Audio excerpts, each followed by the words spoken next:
7 signs you are under a curse. It can be a family curse, a bloodline curse, or a generational curse. Sign number 1. Nothing ever really works in your life. It does not matter what you touch. It does not matter what you do. And it does not matter how you do it. At the end, there won't be anything to show for it. People can be doing well. Things can be going well in their lives. But as soon as you get involved, everything stops working. An example, you can meet a guy who's doing well for himself. But as soon as you become part of his life, he will start losing everything. His job, his money, his cars, his vision. Things just stop working whenever you are involved. Sign number 2.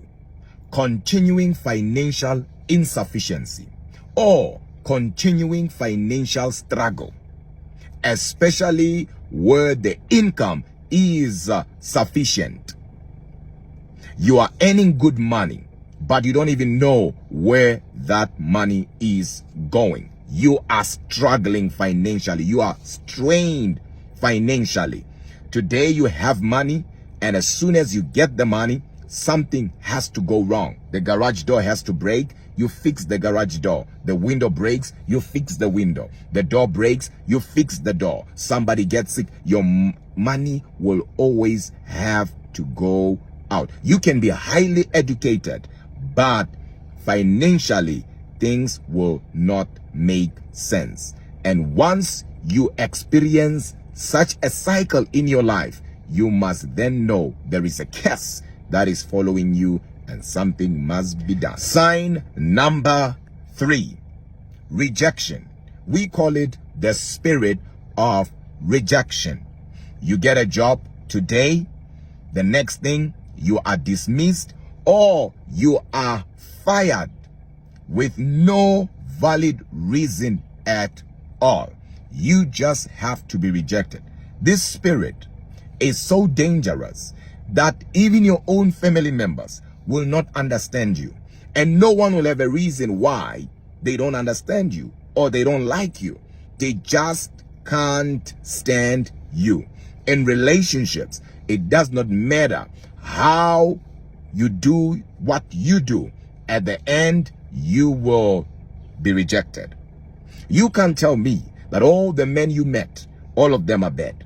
You can't tell me all the women you met, all of them are evil. All of them are bad. Could it be your foundation is the one bad? Because it does not matter what building you have in mind, what building you are planning to build. If the foundation is faulty, everything will collapse. Everything will come down.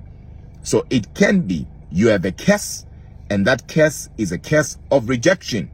So whatever you build, you are building it on a wrong foundation. Sign number 4, history of suicides. To an extent that you yourself, you feel like committing suicide. You always feel like taking your own life for no reason, and out of nowhere, out of the blue, you always feel like, you know what? I can't take this anymore. I can't do this anymore. It's more than a stress. It's more than depression. You are just trapped inside a cycle of negative energy and you can't break out.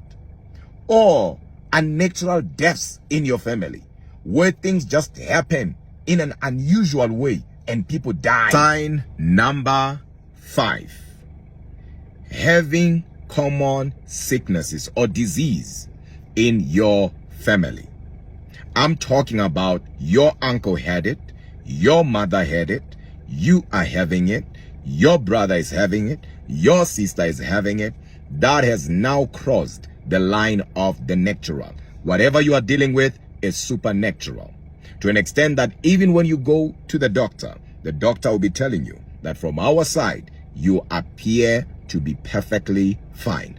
But you know deep down in your knower that you are not fine. Sign number 6. You are directionless. I'm talking about you being everywhere but nowhere.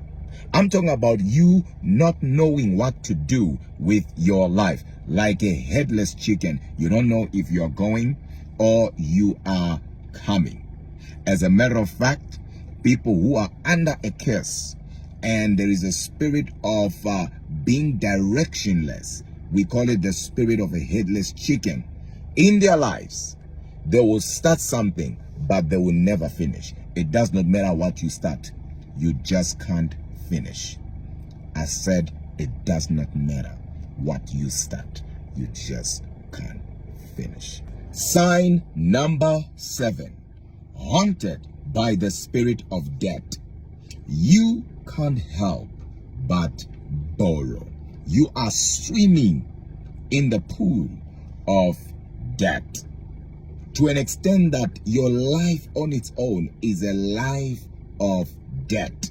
You borrow here to close here. You borrow here to close here. You work hard today to pay for yesterday. You are a slave. Remember, scripture says a borrower is a slave to the lender. You have lost dignity because of borrowing. As a matter of fact, there is no dignity in borrowing. You don't have your life anymore. What I mean is you don't have the joy, the peace that you used to have. Peace, I'm not talking about absence of trouble, but I'm talking about serenity in the midst of trouble. You don't have that anymore. You can't pick up calls. Your life is not your own. You are a slave, whether you accept it, whether you agree with it or not. Deep down, you know that this is not normal. Even when you are not supposed to borrow, you can't help but borrow.